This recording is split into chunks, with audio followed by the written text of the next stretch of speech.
we've all played Yakuza 0. Yeah, I just finished Kiwami. I found out that someone thought Nishiki was like a cool guy because he had cool hair and dressed cool and stuff. Did any of you perceive that? Because I thought he was clearly a bad guy. Oh, he's narc. He's a narc, man. Because he had bad hair and he like looked like a sleazeball, is what I thought. But I found out that other people thought he was cool. You got to be careful in the minefield of modern social conversation. Well, you never know. I mean, when you say, I saw a person say this, was this person like, are you able to verify their age? Are they older than 12? Like, what's the deal? Media literacy is the key word. I would say here. they are in those folks are in the same general realm as you and I. Oh, well, we talk about separating the art from the artist sometimes, and I believe nowadays it is largely believed that you should not separate the art from the artist if the artist is a particular degree of awful person. I don't think that conversation necessarily follows all the way through for fictional characters. I think it's okay to be like, Hannibal Lecter in Silence of the Lambs actually has no style or anything to him. But you could say, I like the way he speaks sentences. Sure. Right? Like you can latch on. Yeah, you can find a part that you like, of course. Superficial aspects of a character and just be like, this guy rules, even though he's a serial killer or a narc. I thought that Nishiki was visually coded to be a negative character, and so it really surprised me. He has a bad haircut. It's not a cool haircut. His hair is I don't like his hair at all. My read was not negative character. My read was overcompensating. Trying to be cool because he's not cool. Absolutely my read as well. Yeah. Which is, I think, got to be the canon read because he's the not Kiryu, right? He is absolutely. He's not even the Aldi store brand Kiryu. Yeah. He's Fredo. Yeah. He's like, I'm not stupid like people say. I'm smart. Yeah. This is why it was so surprising to me. And, no offense to people's haircuts. Like mid-neck is the exact wrong length for dude hair to be. It's got to touch your shoulders or past your shoulders or be shorter than your neck at least. But right at the middle of your neck is the exact wrong spot. And as far as I'm concerned, you got to be Jeff Bezos or Conan the Barbarian. Yeah, it's got to be at middle of your back or cue ball. Somewhere in everything in between is an injustice. Yeah, cue ball or the Lion King. You got to have like a mane. Yeah. Otherwise, what's the point? Just living in disgrace over here with this normal length hair. Do we want to start the show? Oh, why not?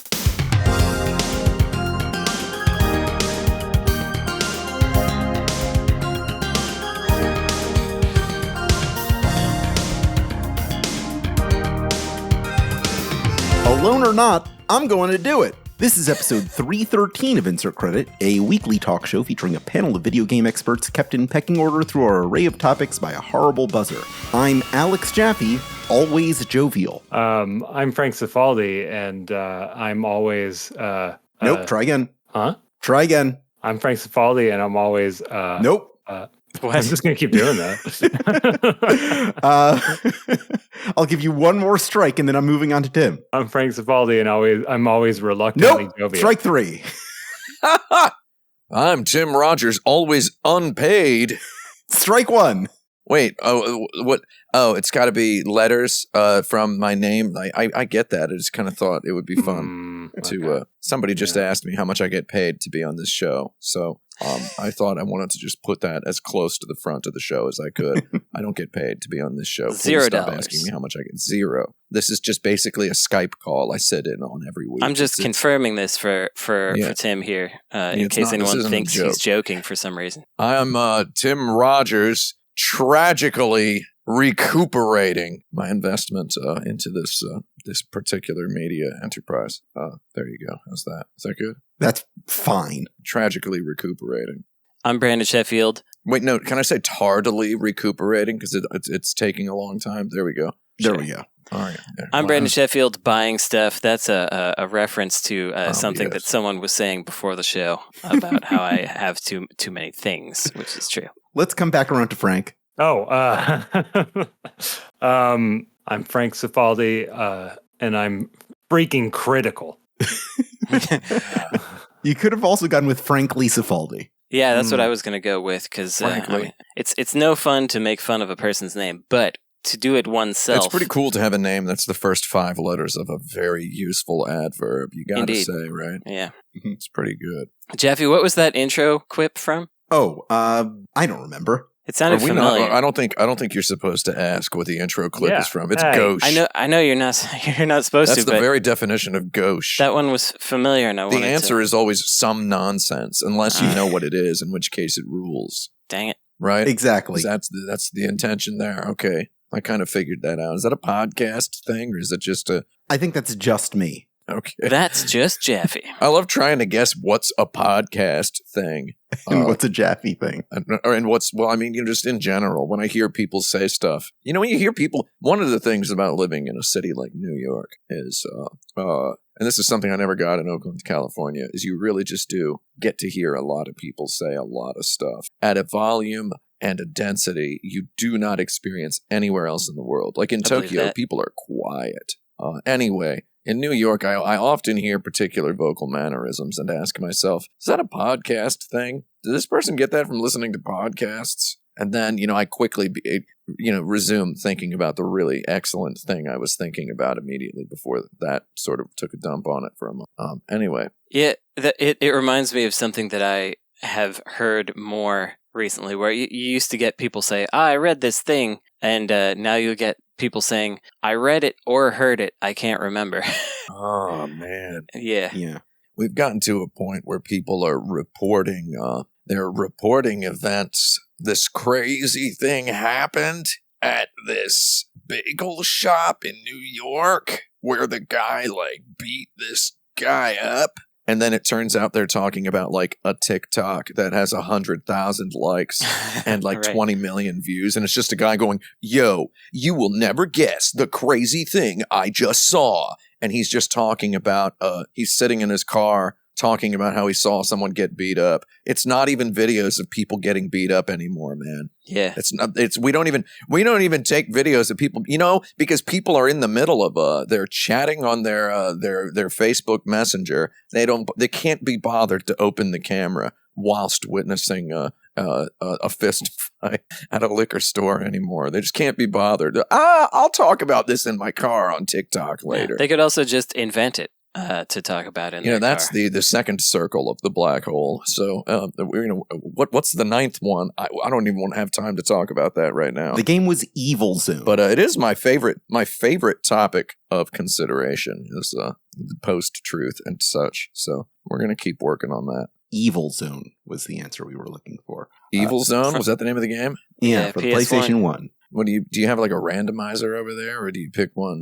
Is it related to something that's on the show? Oh, I just kind of free associate until I find a thing, and I think I'm probably going to crowdsource this part of it soon because I'm sick of looking for dumb video game quotes. Pay $1 to get your favorite video game quote. That's what that forum thread's about. Yeah. Pay $1 to get your favorite video game quote rotely spoken without context or acknowledgement at the beginning of an episode of Insert Credit at some point in the future. $1 well spent. Do you aspire to make content? Only have $1 and no microphone of your own? PayPal Alex Jaffe. I'm Alex Jaffe for $5. PayPal Alex Jaffe. PayPal. PayPal $3 because their fees is ridiculous, and we're going to call it $1. So thank you. Yeah. At what point do you balk on a strategy game for being too frustrating or complicated to learn? There's some Advance Wars maps that are just I could do this. Yeah, if I had a week. But it's just this would just take, this would probably take me 8 hours, 9 hours. And then it's, I've put down every Advance Wars game I've ever played because I get to a map where it's just I get it. I'm going to do something else. I'm going to play my guitar or whatever, Yeah. Meanwhile, I've played all the way through Berwick Saga several times. And that is a video game for Fire Emblem fans destined to die in the electric chair, right? So it's and that's one of the ridiculously, opaquely, baroquely complex and strict strategy video games ever made. Whereas Advance Wars is just beautiful, nice, simple mathematics, and Will Wright called it the best game he's ever played, right? So there must be something wrong with me. But no, there's not actually. There's nothing wrong with me. It is the Advance Warriors who are wrong. I just think that they get to a certain saturation of busy work in every Advance Wars campaign where I just got to strut, Thank you. That's all I have to say about that. Everyone else can talk now while I continue to drink my Dr. Pepper Zero Sugar. Yeah, I agree. In general, I wouldn't say that. Rather, I would say it's pretty uncommon for a strategy game to feel like it's too complicated to me. It's more that it feels like it's busy work, or it's daunting in its length, or it's boring. Like, some people really like that. I think boring is its own kind of complication. Sure. If you know what I mean. And I think busy work is complicated. If someone hands you a basketball-sized knot of yarn and says, unravel this for me, will you? Right? That's a complicated... sure. Yeah. It's complicated to look at the yarn. It doesn't make it, difficult, right? And I dislike gotchas when there's something like the game Yggdra Union, where they say that a boss is too difficult, and you're like, I could take him. And then it turns out that the boss, once it gets to 0 HP, has infinite HP, and you can't defeat it. That kind of stuff. It's always really poor video game design when there's an unbeatable boss that you can actually beat, but then they won't let you beat it. Yeah. And then, escort missions are always not good in these because the AI does the stupidest thing. But there's R-Type, what do they call it? R-Type Tactics, R-Type Command in the US. That game is finally getting both games ported to newer platforms than the PSP, which it originally came out on. And I wanted to like that, but the maps were so long. You did the same thing for so long, and if you messed up a little bit, similar to playing R-Type, so I guess thematically it was appropriate at least. If you mess up a little bit, that's the whole campaign ruined, 45 minutes in. And sometimes you can mess up without knowing that you're messing up because it's a dice roll. And that kind of stuff is very, I don't like. It is very, I don't like. I think R-Type Tactics would have been a super, super, super good video game if it had some user interface, user experience tweaks to make it just kind of faster, right? Because it has R-Type Tactics is an example of it's got a neat idea. Yeah, it's a tactics video game that feels to me like a single player board game, like a single player Game of Life or a single player Candyland. It's just kind of rolling the dice and watching stuff happen. But they place so much importance on so many actions and consequences that it just kind of drags it down. And it would be more fun if it just kind of moved along at a faster clip. Yeah, I got 20 hours into it and then found that I had almost gotten through the first third of the campaign. I was like, well, this is not happening. That game is long. I might be exaggerating the length slightly, but that's from the era of most strategy games were just too long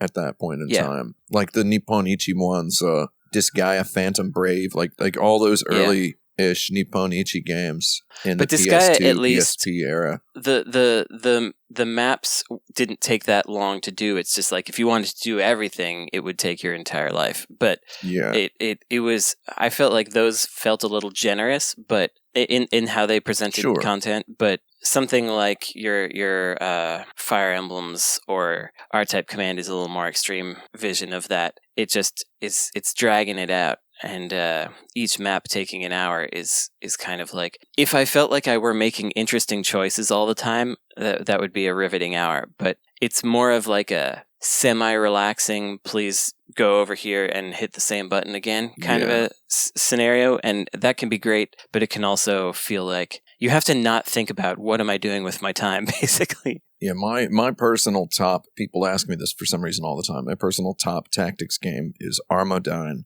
Number 2 would be Berwick Saga. And then as an idiot, I like to just say number 3 is Wild Arms XF for the PSP.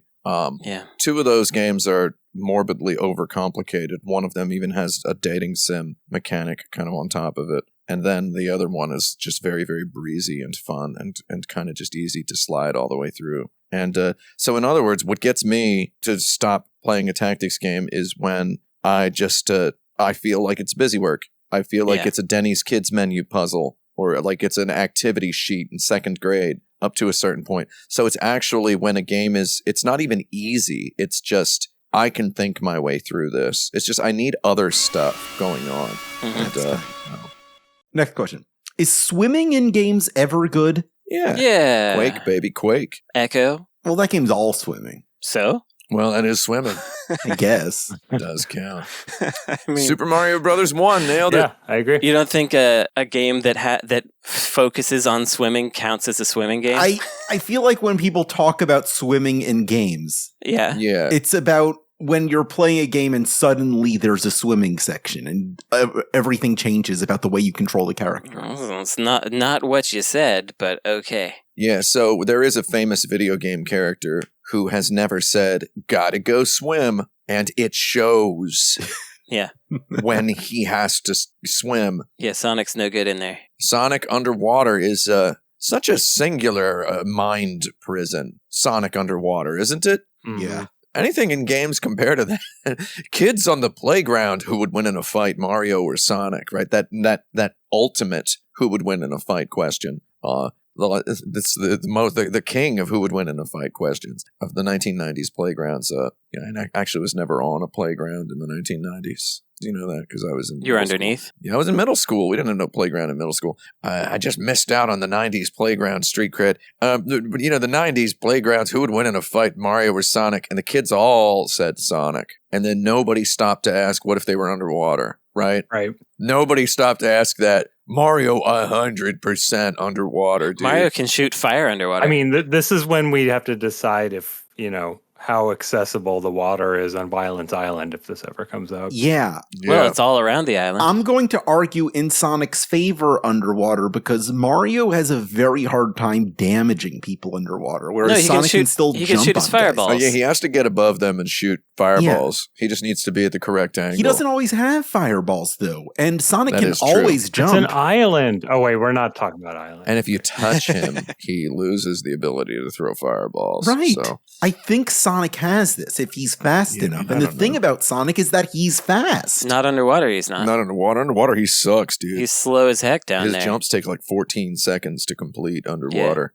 14.2 seconds. I'm looking at it on Wikipedia right now. Are the underwater levels of Super Mario Brothers really good? I mean, I think they're everyone's least favorite part of the game. Nah, they control well. When I was a kid, we used to purposely skip the warp zone that everybody knew about somehow before we ever played the game. An interesting cultural artifact. If you're out there and you were not alive in 1985, 86, 87, or 88, chances are that just know that kids would get Mario and just know about the warp zone already. It was so legendary. We would skip the warp zone so we could get to the first water level. Like, no joke. Huh. Yeah. 2-2. I mean, it's the reason that Flappy Bird is basically a super hard underwater Mario. It's with really, really, it's like very deep underwater. Yeah, with a lot of pressure.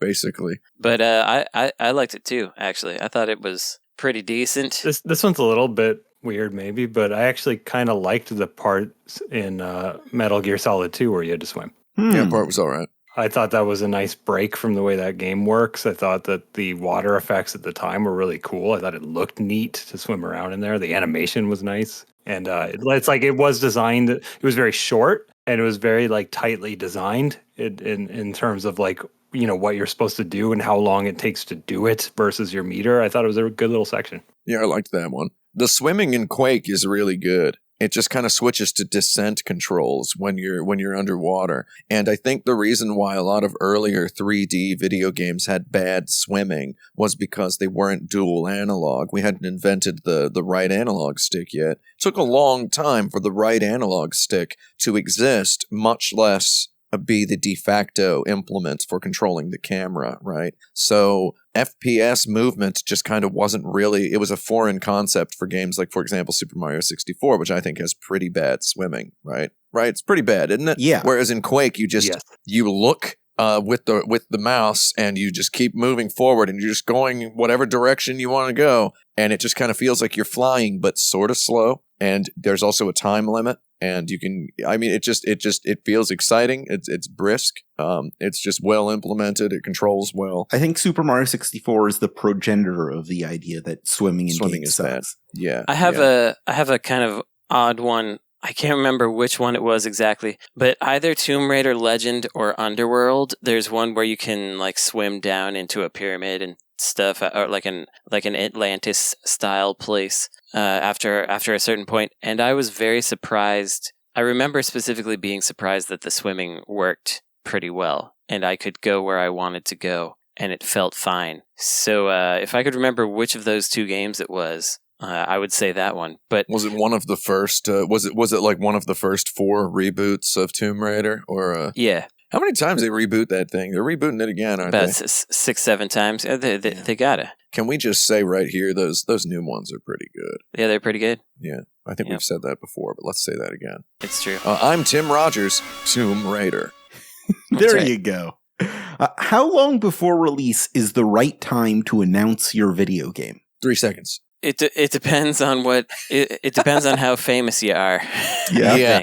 Man, seeing like so many people who are you otherwise have considered at a few scattered points throughout history as considerably intelligent, just kind of hoist aloft the opinion that I think more game developers should just shadow drop their games. It's like, no. Yeah. Like, you can't just do that, man. No. Nintendo can shadow drop a Metroid Prime remake because they're Nintendo and it's Metroid, right? Yeah. Yeah. So they're Beyonce. Is Nintendo the Beyonce of video games? I think so.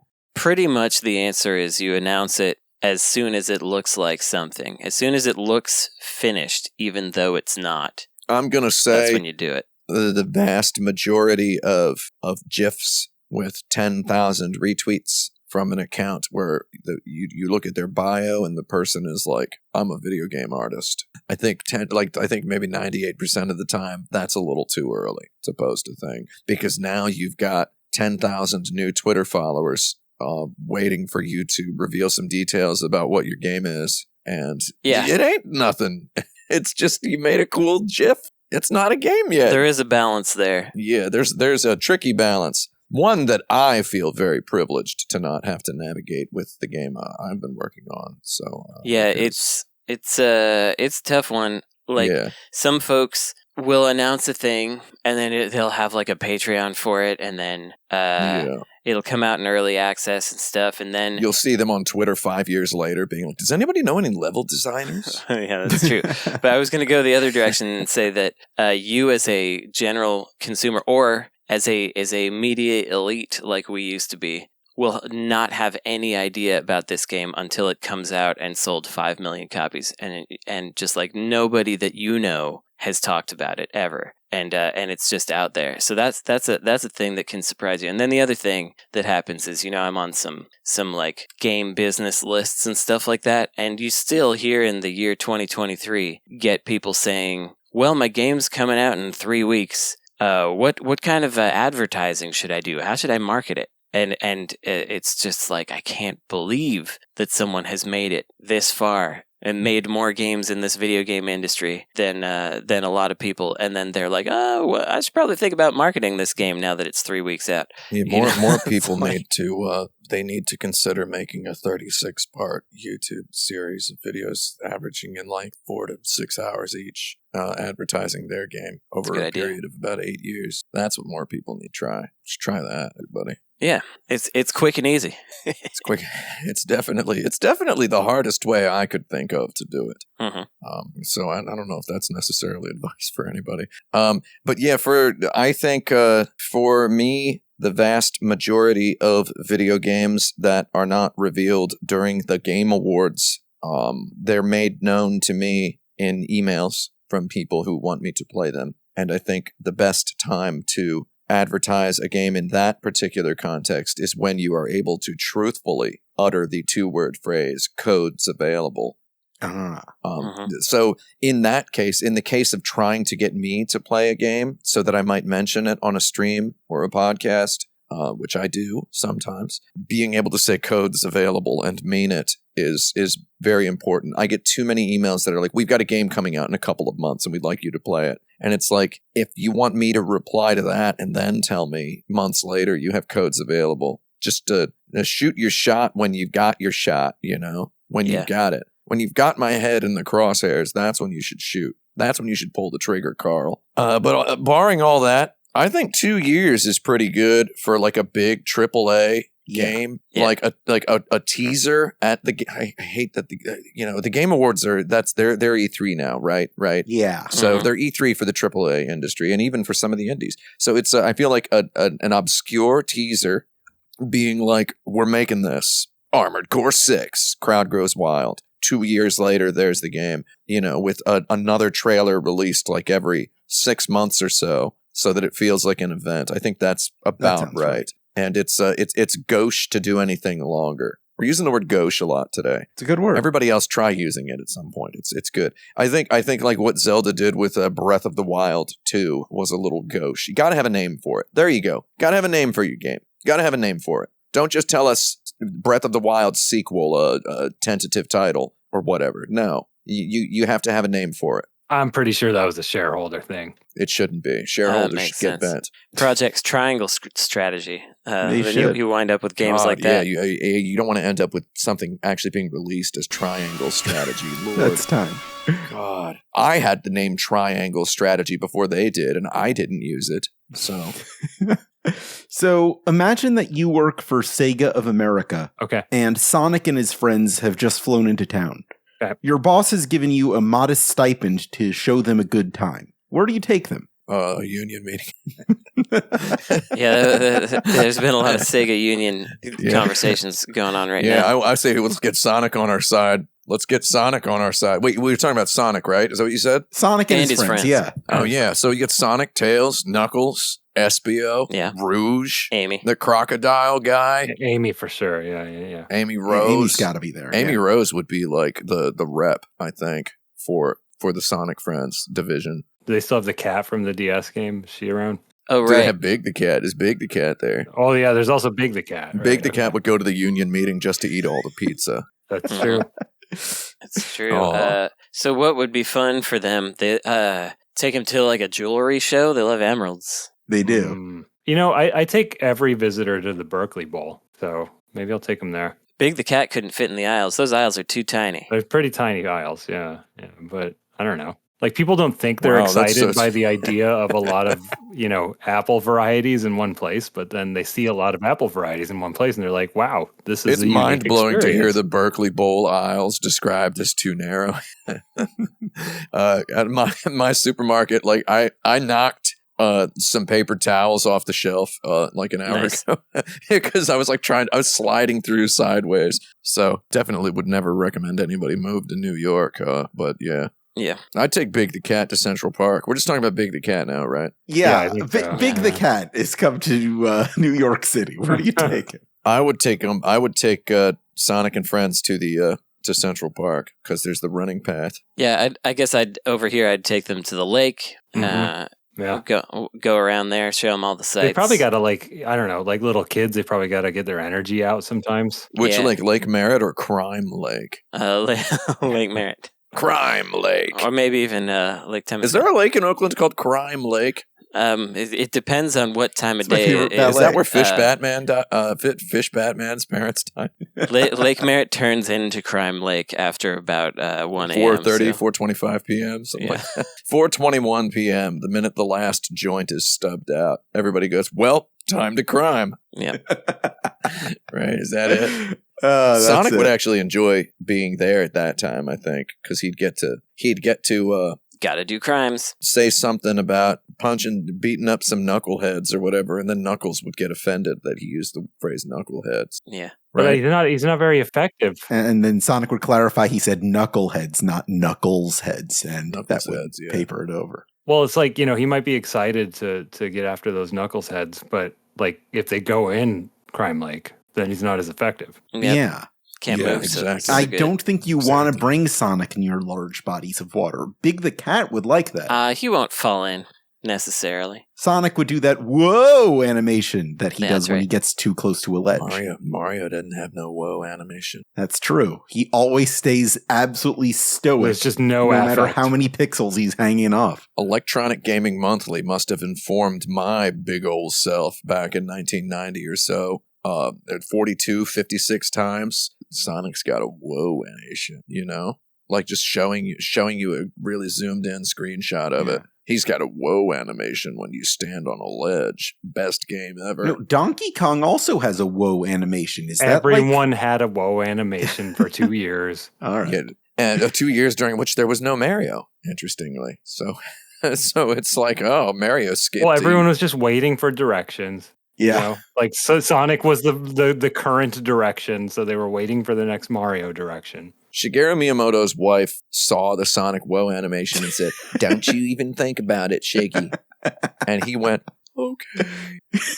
And then he shelved Super Mario World 2, and then somehow Yoshi's Island got called Super Mario World 2. Yeah. Yeah, that was originally called Woshi's Island because it was all about triggering ledge animation. Yeah. Well, no, that was what the original Super Mario World 2 was. It was all, you have to get Mario as close to the edge as possible of a platform before jumping, because he'll jump even further. Yeah. Yeah, all of the gaps are just like exactly wide enough where you have to go like to the pixel. Yeah. Oh, I'm sure there are ROM hacks like that. It really is a perfect illustration of the difference in the design ethos of Mario and Sonic. That Sonic has a whoa animation that was much ballyhooed in video game enthusiast press, whereas Super Mario Bros. 3 just calmly, quietly, casually had Mario hold out his arms once he reached the second or third gear of his running acceleration, right? Just holds his arms out, and then it starts making an obnoxious sound and a UI lights up, which I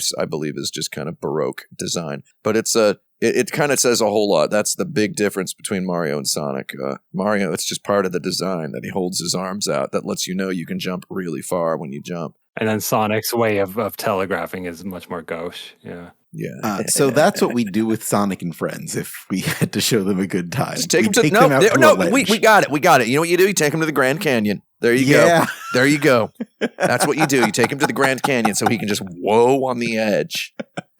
And also recreate the Sonic CD intro. I was going to say that we take the secret duck pond at the top of the Kaiser building in Oakland because that's the closest thing to a Chow Garden that we got. Ah, yeah. Did you see on Twitter today the artist who was the character designer, key animator, director of the Sonic CD intro says it took him 4 months and they gave him 240,000 yen for it. Wow, that doesn't sound like a lot. Which is a little under $2,000. Yeah. Wow. So that's fun to know, isn't it? That's a bleak note to go into the break on, but we're going to do it anyway.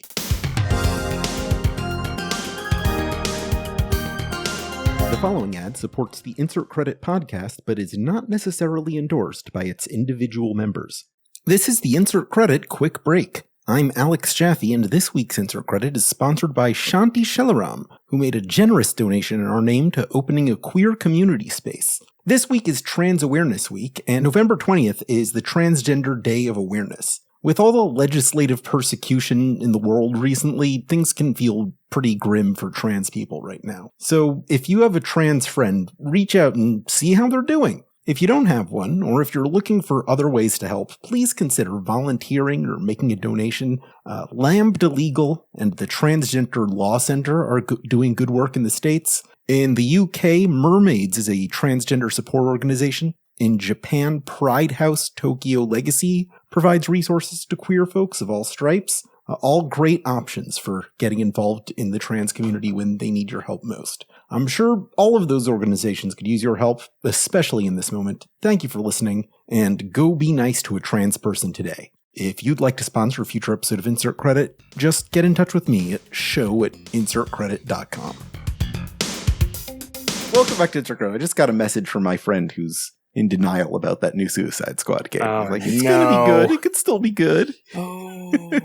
I feel like Rocksteady just they got strong-armed into a boondoggle, Jerry, of plunking a ton of money and time into this live service thing. Superheroes are big right now. When they made those Arkham games, superheroes were not the only form of entertainment in the local movie theater. And now they're not again, right? So it's just an incredible disaster of timing. That game is it's very sad to look at that thing. Yeah. So what? I haven't looked at it at all. It's a multiplayer online live service game where you play as the Suicide Squad members. I see. It's sort of a medium-sized Destiny-like, whereas Destiny has a full-bore MMO experience kind of surrounding the the crunchy, crispy, addictive, delicious FPS gameplay, which also includes a canonized multiplayer arena, right? It's like this Suicide Squad is just set PC, kind of Left 4 Dead meets Destiny meets Fortnite.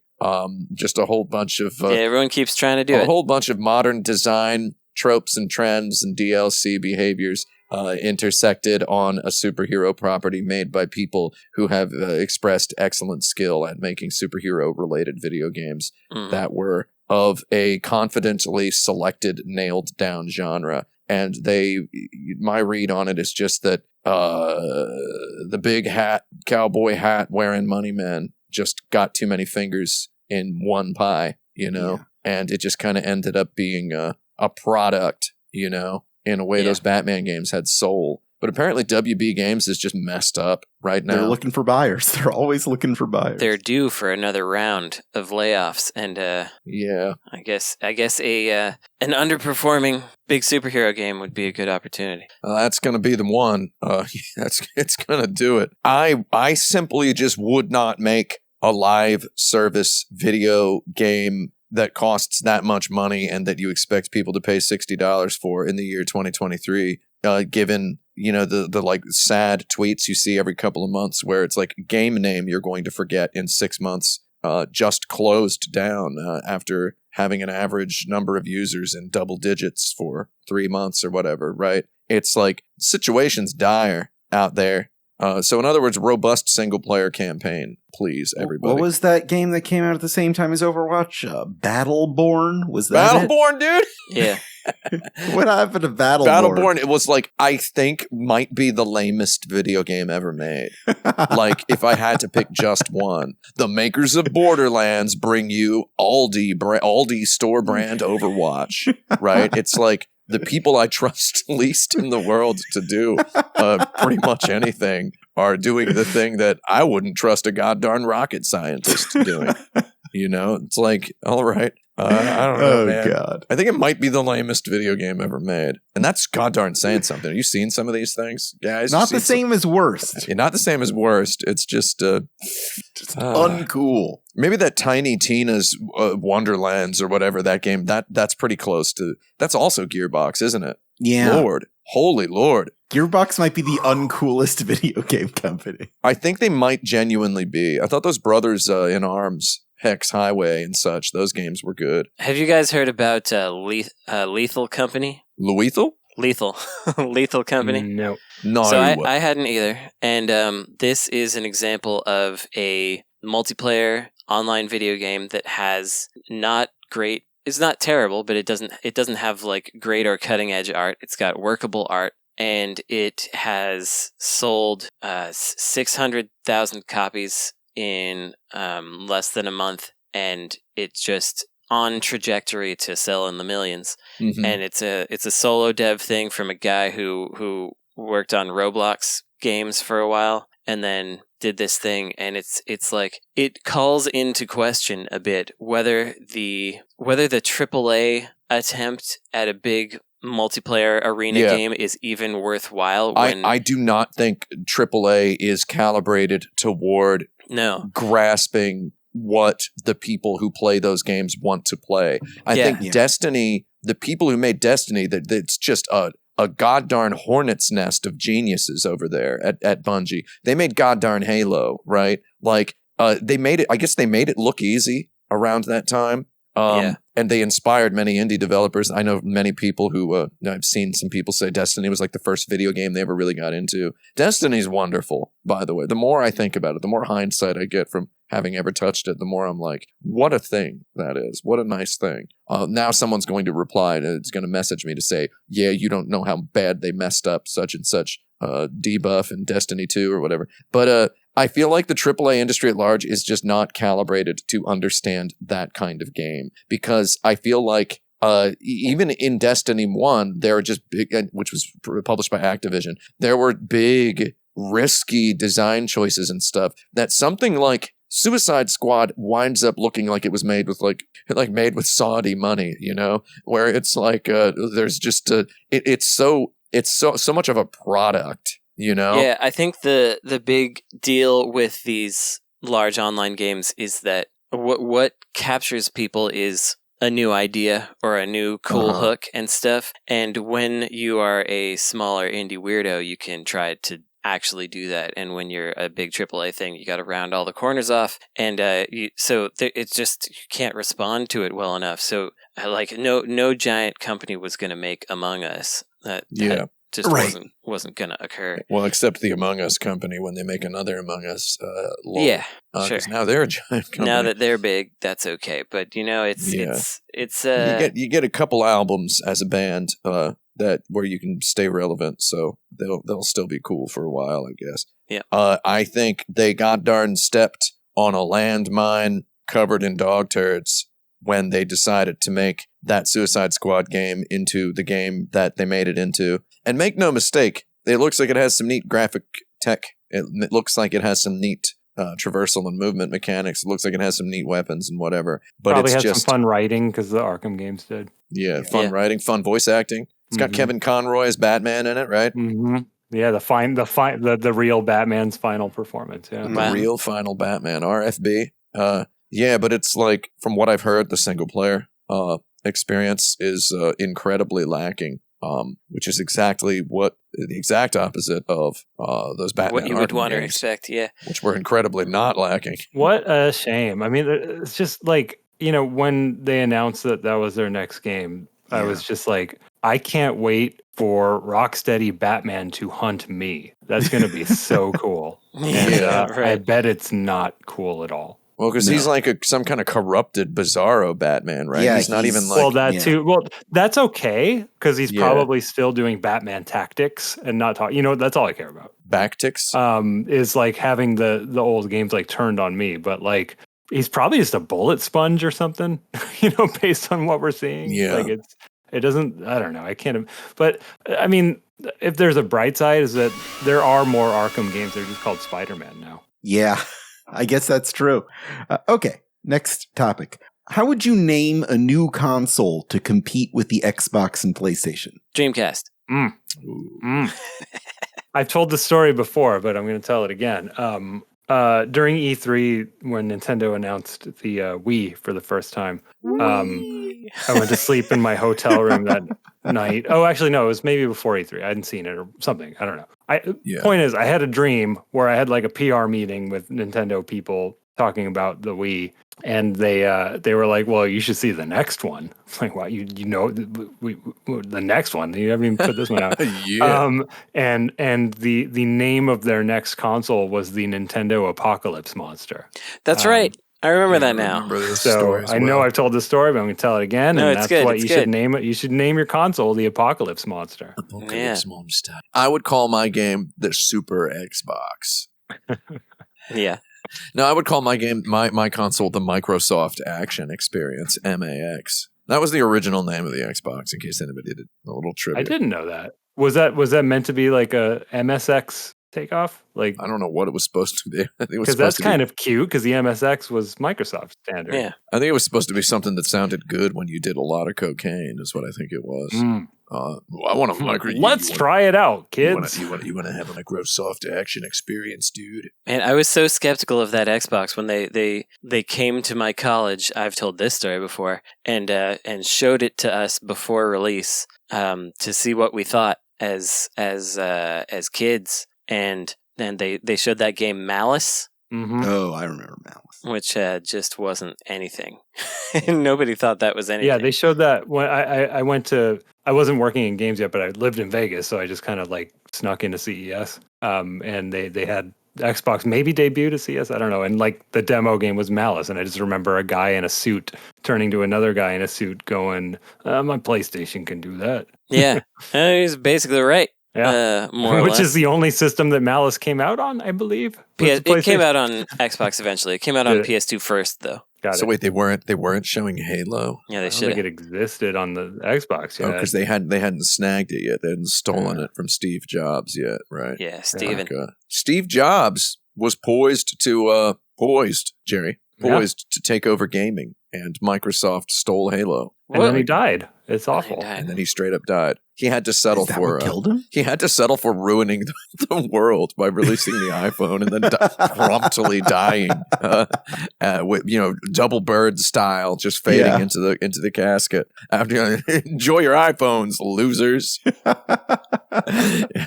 There's going to be a couple of years. There's going to be something called TikTok. You're going to have to learn what an Instagram reel is and why that's different from a Snapchat, right? Is iPhone the answer to this question? Because it kind of was the thing that took those down in a way. Every time anybody says anything bad about video games, you get like 42 dudes on the internet jumping up and going, "But gaming is the biggest entertainment industry in the world." Making over, they know exactly down to like the 100th of a decimal point how many billions of dollars it makes.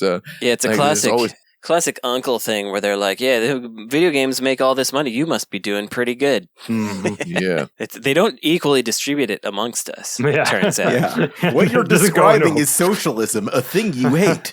This isn't, it's not tip based. We don't pool at the end of the night. Yeah. So what would we call this thing? I was thinking about the Joy Station from Greed Island, because I'm watching Hunter x Hunter again. No, having the word station in there. Station. Yeah, Station, X Station. No good. X Station. Playbox. Playbox. I think the GameCube was actually a pretty good name for putting in between. I agree. Yeah. I like that console name. Yeah. I think the Game Man was a bad name. Yeah. The original name of the PlayStation. Can you imagine if we were playing games on our Game Man 5 and our Microsoft Action Experience Series X? Yeah, let me get the new Game Man. That was not going to work. Yeah. I mean, people talking about, I love my Game Man. It's like, okay. Yeah, you got to be really careful to say those words very separately. Sure. Especially with any kind of a sinus condition. Yeah. If you're homophobic and you have a sinus condition, you're going to just be an Xbox player. Right. At that point, right? Yeah. Basically. Yeah. So I don't like to get too inside baseball about having worked at Sony, because the further inside baseball I get, the more difficult it becomes to avoid describing what the details of my day-to-day work were, which would be too much fun for you all to hear. But I did on occasion was privy to an opportunity to converse with people who had been at Sony Computer Entertainment since it was part of Sony Music, since before they made the PlayStation, like during the Sony ImageSoft times, right? And I had a real good talk with a guy about Game Man once. And he was like, "Oh yeah, everyone liked it." And then I was like, "No. That's crazy." And I was like, he was like, "Yeah." And he was like, "I felt like I was insane for not liking it." And I'm like, it was, this is some top secret redacted information this guy was giving me, because he didn't know I was going to be revealing it on a podcast 20 years later, right? That's right. So, jokes people are going to be wondering if they read this or heard it. Yeah. So it's like, nice. He's like, PlayStation was just like a side name someone had. That it was, they were both Kutaragi names, which is important. They were his ideas, which is why it was okay to say PlayStation. I'm not sure exactly what happened. PlayStation sounds cool as heck. Yeah, I think it's the coolest. You know what? It's the coolest video game console name. I think having the word game in there is kind of trashy. Having the word box is kind of diminutive. Yeah. GameCube is very diminutive, but for that reason, since it's breaking two of those rules, it works. Dreamcast, beautiful name for a product. I'm not sure it works for a video game console released in 1999. It's a little confusing to be a video game console. I think Sega would have actually done pretty well naming all their consoles after planets for real instead of just as code names. Just from one of them when that got released with its code name. Yeah. Just the triangle strategy of video game consoles. Yeah. But I think I don't know if I could come up with a name per se, other than to say that the most best-selling game consoles had names that people thought were stupid. Yeah, like the Wii, and the Wii is an incredibly stupid name. It's really stupid. And then when they said the Wii U, I was like, "Are you kidding me?" That's way stupider. Yeah, we couldn't stop saying Wii U. That's some word salad as saying that. Well, I mean, that's why Wii U was not as successful as the Wii I think for many reasons, but I think also the completely idiotic name. Wii U. I think what a stinker. I honestly think Nintendo DS is a pretty stupid name, but it works. Mm-hmm. Yeah. 3DS is even stupider, and I still call it the works. Nintendudes and the Threeds myself. I call them the Nintendudes and the Threeds as well. Yeah, it was Christian Nutt who introduced me to Nintendudes because it looks like if anybody doesn't know this, the little dual screen logo. First of all, where did they get that logo? Sears. Like the little dual screen logo that's on the top, it comes between the O in Nintendo and the S, and it looks like if you squint, it kind of looks like it says Nintendudes. It's spelled Doods. It's very fun to look at and think about, in my opinion. Next question. No, not yet. Hold on. We're establishing some rules here, which is that a game console name can be stupid and be successful, but if it has the word game in it, it's not good. If it has the word box in it, it's even less good. But if it's GameCube, it's pretty good. So you can't have the word play in there because PlayStation owns that. I mean, it's like naming a tech startup. Like, it has to be like a word that exists already, but now you own it. You take one of the last vowels out of it. Yeah, it has to a word that ends in a consonant and take whatever the vowel before the final consonant is out. I'm not even thinking that. Just like a word, like a verb. You know? Yeah. Uber. You know how Uber chose its name? Everybody, do you know this? They owned the domain. Yeah, well, no, they had an opportunity to purchase the domain, and they got investment to purchase the domain name Uber.com. At that point in history, 4-letter domain names that were dictionary words were wildly valuable, and the tech startups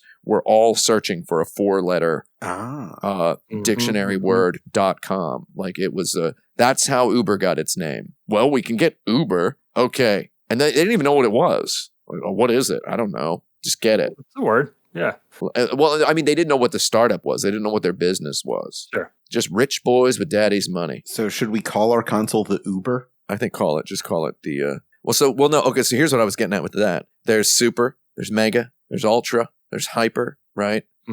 Yeah. There's Neo. You just call it a single prefix. You just pick a prefix. This. I like that's the name of your console. Yeah. And then you just get like these days, nobody cares about a .com anymore. So you just get like the .video game or .biz or whatever. I like that a little better than mine. Mine was, I was just going the thing, just the thing.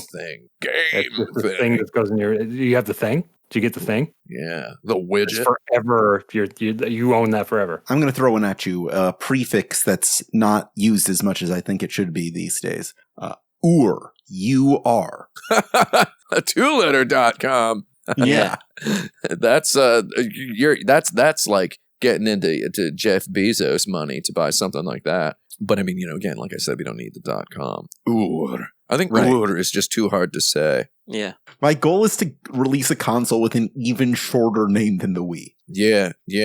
I mean, the Wii even messed up by adding. They didn't even know how to spell Wii. They spelled it with 2 I's. Like, they could have got that down to 2 letters, I think. They could have. Oh, but the 2 I's look like people. Yeah, that's the point. And the me's look like the I's in the word Wii. Mm-hmm. Well, I think you're making fun of it, but I actually think it was smart. It is. It proves us wrong. I just went to Wii.com and the website is not secure. Huh. Yeah. Oh, well. Just FYI. I've got a Wii with an HDMI port in it on top of my TV. I don't think it's secure either, if you want to know what I mean. I'm saying it's got every video game ever made for the Nintendo Wii on a little tiny SSD in there, is what I'm saying. I'm saying it's all there, Carl. How about another question? Why not? If the Purge was real, how would that affect video games? Well, you would go to GameStop to be safe because nobody would be caught dead in a GameStop. Nice. Right? Yeah. Right? Yeah. Is that about it? Are we done with that one? You wouldn't be safe from the Funko Pop scavengers, I guess. Imagine having one day a year. Can you imagine what a dude would look like if he was the kind of guy to go steal Funko Pops during a purge? Finally, this is my opportunity. Yeah. Ooh, I'm going to get that. I'm going to get those Funkos. And he just straps on like some mil-spec Cordura backpack and I have a mil-spec Cordura backpack, but I live in New York City where it's necessary to buy my Diet Dr. Peppers. So remind me that the Purge is like we can legally kill each other for a day or something? For 24 hours every year. Or it might be less than 24 hours, but let's say 24 hours. I think it's 24 hours. Yeah. I think things would actually be pretty good for video games because like the aggressive types would want to go out in the streets killing each other and the rest of us would just be staying indoors. Yeah, but you can break into people's houses and stuff too. Sure, but that's probably a lot of work versus just going outside. I think actually it's quite possible that there would be a rash of break-ins and people, let's say the PlayStation 6 is out while the Purge is happening. People would be breaking into houses, ripping out those PlayStation 6s to resell on the internet later. Basically, the Purge turns the community into Fortnite, or the original version of Fortnite before they copied PUBG. You have to build up resistance and defenses during the building phase that can then defend you as you fight waves of enemies during the Purge phase, right? So, in other words, in the Purge universe, people's homes are like very secure because they're all getting ready for the Purge, right? So I think in the case of a Purge society, much like how in Death Stranding, delivery people are the most heroic people in the world, in a Purge society, the receptionists at public storage facilities would be the heroes of society. Because I was putting something in my storage unit this morning, which I have a storage unit down the street from my house, which is a very New York thing, if you've ever seen Seinfeld. I actually made sure it's the same one depicted in the exterior shots of Seinfeld whenever Jerry goes to his storage unit. So it's the exact same one for a reason we need not get into. I went in there and there was a guy like 4 units down from me and he opened up his storage unit and this goddarn guy, he must have had 200 PlayStation 5s in there. Wow. And it's like, you can just buy them now, man. It's like you can just buy them now. And it's like, I got like a message from a kid. People think I know something about video games, so they ask me questions. I got a question from, I say a kid. I don't know if it was a kid. It was someone saying they wanted to buy a PlayStation 5 for their boyfriend for Christmas, right? And they're like, is it still hard to get PlayStation 5s? Where would you recommend I get one? I'm like, you can just I think you can just get I just bought and returned one on Amazon. Yeah, I think they're just there. You can just finally get them now. But I mean, again, that's strong branding, that it's still the narrative that it's hard to get one. Mm-hmm. And to the fact that they still sell on, I don't have my phone on me right now because I haven't touched my phone all day. Isn't that nice to know?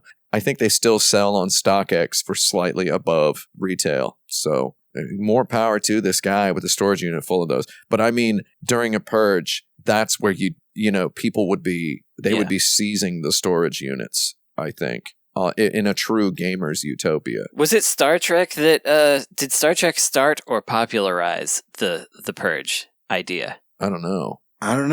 Was there a Purge episode of Star Trek? At least one, yeah. Maybe I'm the only one that thinks that's. But yeah, I mean, I'd believe it. They did kind of throw out a sci-fi concept that got later ran with and fully realized by someone else much later. Yeah, I only know of the Purge movies, which I've never seen one of. Oh yeah, okay. So no, I'm right. That is brand power. I'm looking it up on Wikipedia right now, and what's the episode? It was inspired by the Return of the Archons from Star Trek: The Original Series. Yeah, it makes sense. So that was every one of those episode titles from the original is just not descriptive at all. Right? No. Oh yeah, no. It's like a short story in a magazine. I don't know. You know what the trouble with Tribbles is about? Oh, that's true. That's true. Is true. The Tribbles don't make anything easier for anybody. Sure that particular episode. No, they make it harder. It's time for a lightning round. Very This week's lightning round comes from our dirtbag LeFish. If you would like to submit a question or even a lightning round, you can do that by going to patreon.com/insertcredit. And for just a few dollars a month, you get to send us your questions. You get bonus episodes and all other kinds of cool things. Right now, you're getting our insert credit guide-in episodes 1 week early. We don't know how long that's going to last. 1 week early? But right now, it's 1 week early. This is a name design, a game we haven't played in a while, where I give you a title of a thing and you have to imagine what kind of game that would be like. For this, LeFish has provided us with a list of real British children's television shows. Nice.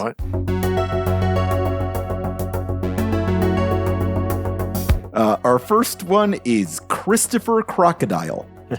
Yeah, I mean, it's hard not to think of that as just one of those big head platformers with bouncy icons. Like, Christopher Crocodile's literally a Sonic the Hedgehog character, though. Yeah. So. Yeah. I think he has a butterfly net. I think he does flips in the air and he has a butterfly net, and you can catch butterflies, but you can also like hook onto things and swing with your. Yeah, you got to have one incongruous. I think thing. he's walking on his hind legs. He's bipedal, and he has really long shoes. Yeah, I like this. And it's on the Amiga. Bimble's Bucket. Ew. Bimble's Bucket. That's also on the Amiga. Yeah. It's Bilber has spilled the contents of his bucket every level, and the contents of his bucket he trips at the start of the level. Trash that floats in the sky and bounces. And you have to jump and touch the trash in the sky to return it to his bucket. And he can also turn the bucket upside down and use it to glide. And he has to catch the trash just right as he's gliding, and then or else you have to like climb back up and try it again. And it's really fiddly and obnoxious. Yeah. No, I think you turn the bucket upside down while jumping in midair, and he just immediately like crashes to the ground like at like 8 times Castlevania platform fall speed, and if he touches an enemy while doing so, instantly dies. Fair enough. But because that would be more in line with Amiga video game design. Penny Crayon. Kenny? Penny Crayon. Penny Crayon. Penny Crayon. It's a Nintendo DS game. Sequel to Wild Woody. Yeah. No, it's a Nintendo DS game. It's more like it's Crave Entertainment ripping off that Kirby game where you draw lines. Oh yeah, absolutely. Yeah, Ivy the Kiwi. Kirby's Rainbow Baby or whatever it's called. Yeah. Bernard's Watch. Bernard's Watch. Okay. Bernard, like Bernard? Yeah.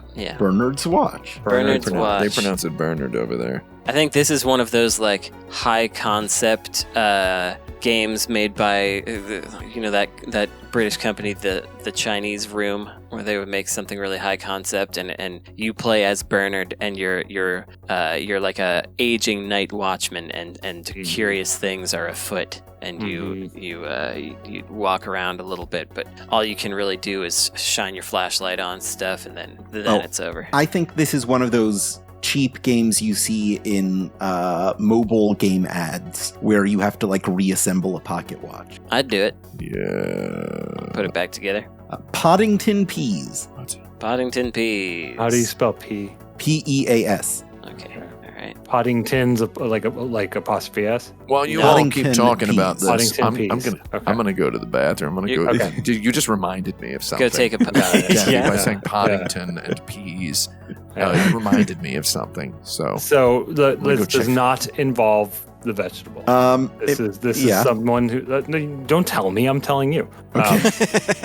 And so it's just the guy's name, and he had this bucket full of trash. So I was gonna say that it's just it's like a British Harvest Moon clone. So you grow peas, potatoes, cabbages, and bangers. Yeah, sure. You got to grow them bangers. Grow bangers, fresh and organic, straight out the ground, and everyone calls each other Gov, and that's it. Sure. So many governors in this place. How do they get anything done? Crazy Cottage. Crazy Cottage. That's Jet Set Willy. That's true. Right? Like that whole game's in his crazy house, and there's just nonsense trying to kill him, like vacuum cleaners. That's true. That's his Crazy Cottage. Yeah. I was also going to say that it could be a game where you have to pick up customers and deliver them to their destinations, but you drive a cottage on wheels. Okay. I like that. I just took my pee to Poddington. Yeah. Have a kazoo. Oh God! Wow.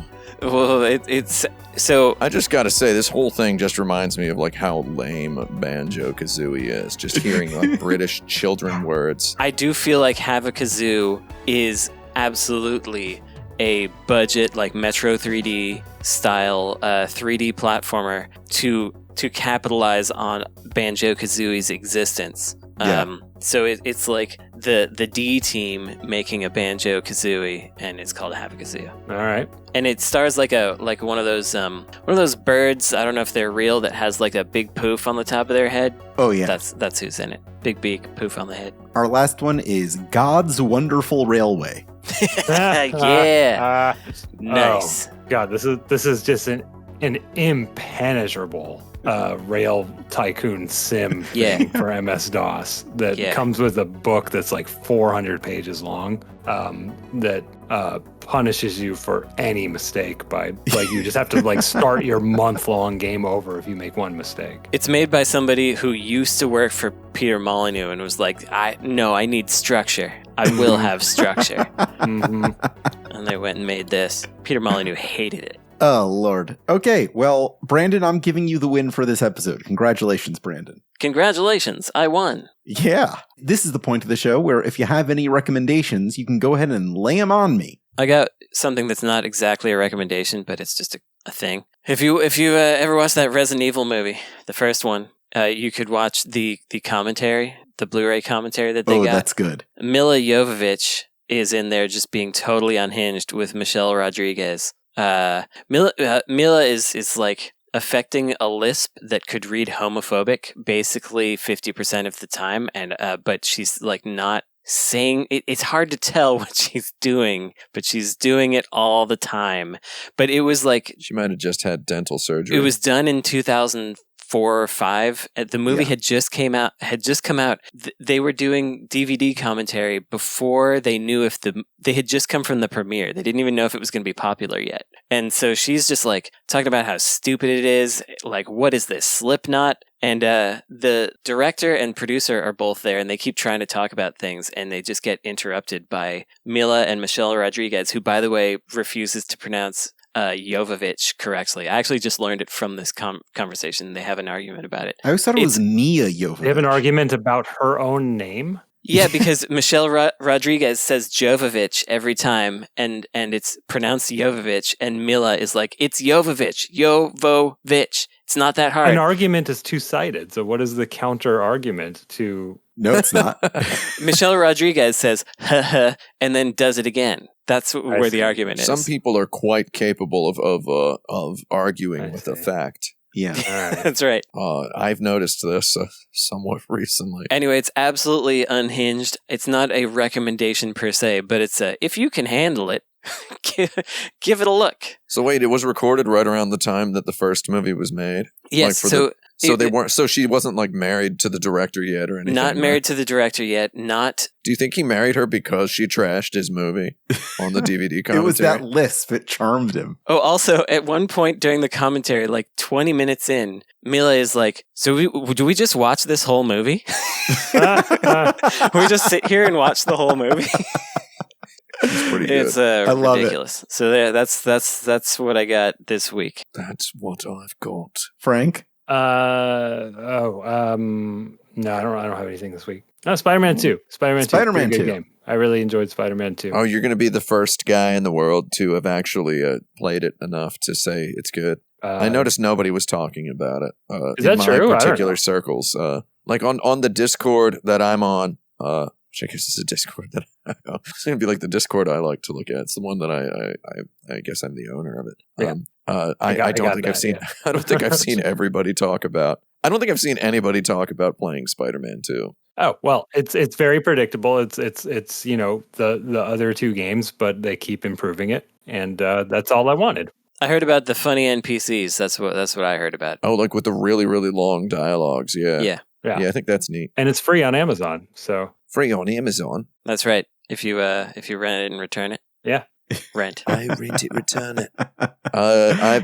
I've only seen people talking about that Super Mario, and that I think, again, I've mentioned this before, but I think it's very triumphant that Sony makes a new open world AAA prestige video game based on Spider-Man, And games like Super Mario and Alan Wake and Baldur's Gate and whatever are just kind of suffocating all the video game conversation. And I think that's kind of fun.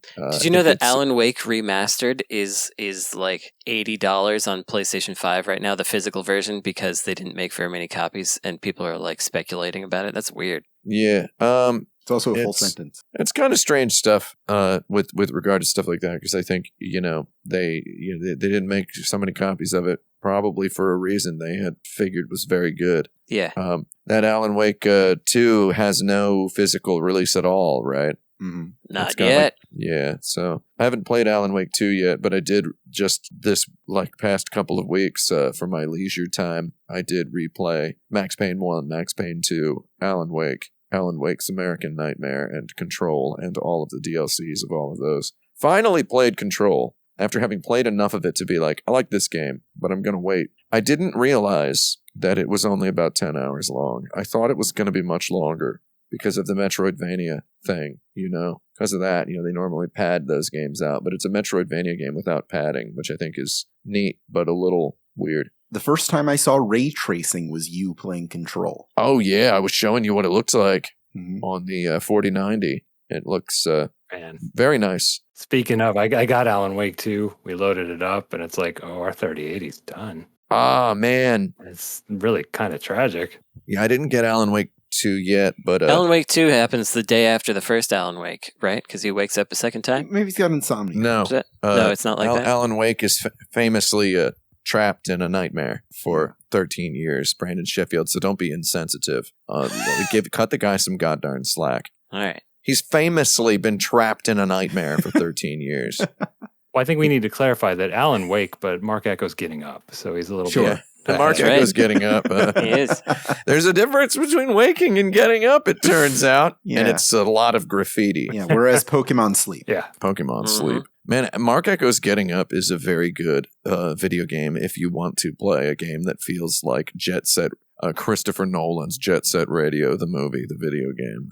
It's pretty good. I got the Xbox version. Of Getting Up? I actually like it a lot. I like that game a lot. For not any stupid reasons. Yeah, I really want to play that Alan Wake 2, and I definitely will, because I did just play through every game that the developer ever made, sort of in one quick burst, right? One quick American Nightmare. Haven't played it yet? You should remedy that. Yeah, exactly. That's how it's going to go. But one thing I did enjoy recently that I would recommend not unambiguously. If you feel like this is the sort of thing that appeals to you, as I recently rewatched. I'm in the middle of the rewatch, but I'm going to finish it soon. It's something I had not watched since 2006, which is the HBO miniseries Band of Brothers, which is about World War II, and it's by Steven Spielberg. And it's like they imagined Saving Private Ryan, inspired hundreds of video games. What if we made a TV show that's better than that? Is basically what it is. It's very good. Time and again, I am completely struck. And I remember the first time I watched it being like, oh, this is pretty good. I'm just very struck by how incredibly good, incredibly well staged and edited all of the action scenes are. All of the action scenes, the battle scenes, who is where, what is happening, what the big threat is, what the guys have to do. And you can just, it's just so legibly put together in a way that is like delicious refreshment if you've watched any modern blockbusters or what suffices for such. I never watched it. Maybe Lots I of will. practical effects. It's neat to see Spielberg make a 10-hour long thing that's also very episodic, and every episode stands alone really well. Yeah, it's real good. If you have ever been interested in a World War II thing, but didn't know which one to start with, I remember seeing a few years ago someone saying something about something World War II related, being like, I'm just sick of World War II stuff, right? And it's like, I don't think there's too much World War II stuff. It was a pretty big deal. World War II is... if you've seen the trailer for Oppenheimer, there's a part where Matt Damon says to somebody, he doesn't say it to Oppenheimer, he says, because this is the most important thing that has ever happened to anybody, right? And it's like very funny moment in the trailer, but it's also true, right? I mean, World War II is a treasure trove of stuff that you should know about. And we can, it is our privilege as citizens of the year 2023 to refer to World War II as a treasure trove, but a treasure trove of lessons. Every episode of Band of Brothers opens with some old dudes who are real, talking to a camera, being like, yeah, I was scared when we jumped out of that plane. Oh my God, I was terrified. Right. And it's like, oh, these guys are real World War II vets. They look pretty young, though. And then I'm like, oh, I guess this was made 20 years ago. And it just reminded me, first of all, it was very funny to realize I was just unironically for fun watching through Band of Brothers on Veterans Day weekend, right? Which I didn't do that on purpose, but, I'm going to own it now. So it's to just see these guys and be like, oh, they're pretty young. Oh, but this was 22 years ago. And then be like, oh, they're probably dead now. And then be like, I guess a lot of these World War II guys are dead. And then I'm like, oh, wow. Is that why Steven Spielberg and Tom Hanks went around the United States and talked to hundreds of these guys? And is that why this guy wrote this book at that point in time? Because they're like, these guys are going to die. And then it's like, oh, that's pretty neat. So you have an opportunity to watch a World War II TV show directed by Steven Spielberg that is based on stuff dudes said really happened and is just mundane enough sometimes for you to believe it really did, but also just fancy enough for you to have a good movie watching time. And if you've ever chilled with anything Spielberg, it's pretty safe to call it a really good piece of Spielberg if you want some good Spielberg. I've come very close to watching. Check it out. Yeah. I don't know. Check it out. It's on HBO Max and Netflix. The reason I watched it is because I saw that it was on Netflix. And I was like, what? They have HBO stuff on Netflix now? And then I'm like, oh, but it's 4K HDR on HBO. So I watched it there. And then I realized why it's on Netflix. And also The Pacific, their follow-up show, is on Netflix as well. And I realized why. It's because they made a third one, which is coming out in January, called Masters of the Air. And it's about the 100th Bomb Group, which was the guys who flew the really high-altitude bomber planes. And that show's guaranteed to have some really good jackets that were made in Japan. So Band of Brothers also is full of really good jackets that were made by absolute freaks in Japan. Like all the uniforms made by people in Japan. So that's a fun thing to know about that. I could talk about this forever, so who cares? Thank you. Yeah. I'll also watch the movie The Heroic Trio. It's on the Criterion Collection now in a transfer that is just the most, it's gorgeous. You're not supposed to watch that movie at anything over like 330p, I don't think, because you can see all the wires very clearly. But man, watch that movie. You seen Heroic Trio, Brandon? Yeah, I actually don't like the Heroic Trio, unfortunately. I always want to, and I just don't do it. Just can't do it. It's a good entry-level movie if you want to watch a good weird movie, I would say. It's true. And it's 86 minutes long. So. If you enjoyed this episode, please rate and review our show. We got a few reviews last week. I had a good time reading them. Thank you for doing that. Rate and review the show. It helps us out. You could support us on patreon.com/insertcredit, where you could become a patron to submit your own questions, listen to bonus episodes, and more. If you'd like to sponsor our show with an advertisement or personal message, you could do that by contacting us at show@insertcredit.com, and we'll work something out. You could also join our community at forums.insertcredit.com, or find videos of these episodes on youtube.com/insertcreditshow. You can still wishlist Demon School on Steam, so do that. Yeah. Donate to the Video Game History Foundation to contribute to cool secret things Frank is working on that I can't tell you about, but it's good stuff. You're going to be personally contributing to video game preservation, which is something you probably care about if you're listening to this show.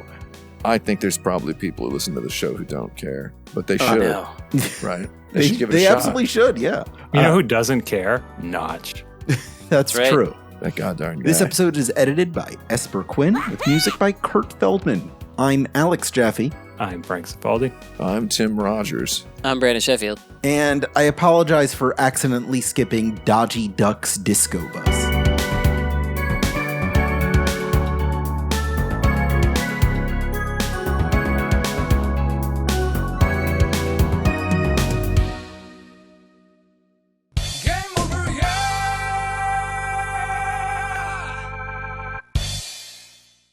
I finished Yakuza Kiwami, And I'm at the point where I'm like, oh, geez, how do I play Koi Koi if I want to make Haruka happy? Got to learn all these like Hanafuda card games. No. No? Do other things. But what about that platinum trophy? I didn't realize you were such a Chester Chivos over here. It's not easy being Chibi. It's not Eevee being Chibi.